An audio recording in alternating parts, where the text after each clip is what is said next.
பானிபூரியாக இருந்தாலும் சரி, இல்லை இந்த மசாலா பூரியாக இருந்தாலும் சரி, we always have a craving towards it. அதுவும் பெங்களூர் சைட்லாம் போயிருந்தீங்கன்னா இந்த masala puri is a staple food for them and அட்டகாசமாக இருக்கும். இது ரொம்ப ஈஸி பண்ணுறது அண்ட் ரொம்ப டேஸ்டியாகவும் இருக்கும். ஜஸ்ட் ஒரு ட்ரைட் பீஸ் ஒரு 1 கப் எடுத்து ஓவர் நைட் சோக் பண்ணிவிட்டு இந்த மாதிரி ப்ரெஷர் குக்கரில் 2 பொட்டேட்டோஸ் வச்சு வேக வச்சு தனியாக எடுத்து வச்சுக்கணும். ஒரு பேனில் கொஞ்சோண்டு ஆயில் விட்டுண்டு கொஞ்சம் ஜீரா, அதுக்கப்புறம் கொஞ்சம் சோம்பு இருந்ததுன்னா போடலாம், பட் நான் போடலை. அப்புறம் கொஞ்சம் கார்லிக்கு, ஜிஞ்சர், அதுக்கப்புறம் 2 பச்சை மிளகா நறுக்கி போட்டு நல்லா சாட்டே பண்ணிவிட்டு ஒரு மீடியம் சைஸ் ஆனியன் நல்லா ஃபைனாக சாப் பண்ணிவிட்டு அதையும் போட்டுக்கலாம்.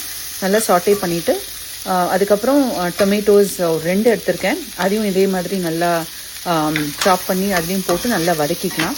இது எல்லாமே நல்லா வதக்கிட்டு அரைக்க போகிறோம். ஸோ கொஞ்சம் பெருசாக நறுக்கினாலும் பரவாயில்ல, இட் டசன்ட் மேட்டர். இப்போ இதுக்கு தேவையான கொஞ்சோண்டு உப்பு, மஞ்சப்பொடி, காரப்பொடி, கொஞ்சம் தனியா பொடி, கரம் மசாலாவும் போட்டிருக்கேன். இது எல்லாத்தையும் போட்டு நல்லா சாட்டே பண்ணிவிட்டு கொஞ்சம் கொத்தமல்லி, ஒரு 15 to 20 மின்ட் லீவ்ஸ், இதை வந்து கேஸை ஸ்விட்ச் ஆஃப் பண்ணிவிட்டு அதுக்கப்புறம் போட்டுட்டு நல்லா கூல் பண்ணிவிட்டு இது நல்லா நைஸாக அரைச்சி வச்சுக்கலாம். இப்போ குக் பண்ணியிருக்கிற இந்த பொட்டேட்டோட ஸ்கின் பீல் பண்ணிவிட்டு இந்த பட்டாணியோட நல்லா மேஷ் பண்ணி அதையும் தனியாக எடுத்து வச்சுக்கலாம். இப்போ மேஷ் பண்ணும்போது ரொம்ப பேஸ்ட்டாக பண்ண வேண்டாம், 1-2 இருந்தால் அது போதும். இப்போ அதே பேனில் இந்த அரைச்ச மசாலாவை போட்டு கொஞ்சம் தண்ணி விட்டு டைல்யூட் பண்ணிவிட்டு ஜஸ்ட் ஒரு ஃபியூ மினிட்ஸ் நல்லா குக் பண்ணிக்கலாம். இதுக்கப்புறம் அந்த பட்டாணி அண்ட் உருளைக்கிழங்கு மேஷ் பண்ணி வச்சுருக்கிறத போட்டு இன்னும் நல்லா மிக்ஸ் பண்ணி இன்னும் கொஞ்சம் நேரம் கொதிக்க விடலாம். இப்போ இதில் வந்து ஒரு 1/4 கப்பு நான் வந்து புளி தண்ணி விட்டுருக்கேன். உங்களுக்கு அது வேண்டான்னா you can always omit.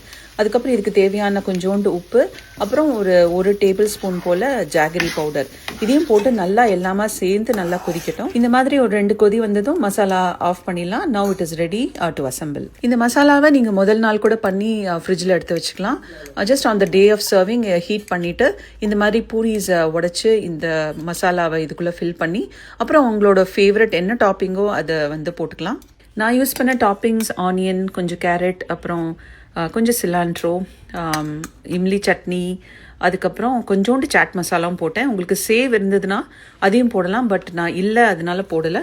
Toppings வந்து வீட்டில் என்ன இருக்கோ அதுக்கேற்ற மாதிரி you can customise it in any way you want. இந்த மாதிரி மசாலா முன்னாடியே பண்ணி வச்சுட்டு இந்த மாதிரி பூரிஸ் எதர் நீங்கள் ஃப்ரை பண்ணியோ இல்லைன்னா கடையில் வாங்கி வச்சு ரெடியாக வச்சுருந்தீங்கன்னா இந்த மாதிரி கெஸ்ட்லாம் யாராவது வந்தாங்கன்னா டக்குன்னு இந்த மாதிரி பண்ணி கொடுக்கலாம்.